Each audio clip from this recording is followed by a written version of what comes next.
আমি চাই আমার ছেলে যেন হাতির মতো হয়। এই দেশের জন্য এখন হাতি দরকার। আমি আমার দেশকে ভালোবাসি, আমার দেশের জন্য হাতি দরকার, এইটুকু বুঝি। প্রতিটি ঘরে ঘরে হাতি দরকার, এই দেশের জন্য হাতি দরকার। এই জন্য আমি যে দেশকে ভালোবাসি, আমি চাই আমার ছেলে হাতির মতো হোক। আমি এই দেশকে ভালোবাসি, আর কিচ্ছু মানি না।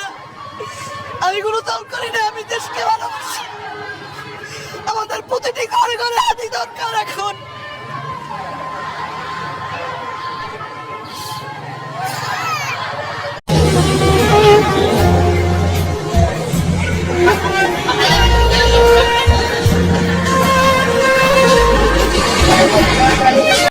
তিনি চেয়েছিলেন শুধুমাত্র 28 সনের একজন এমপি হতে, তবে মহান আল্লাহ তাআলা তাকে সারা বাংলাদেশের বীর বানিয়ে দিল।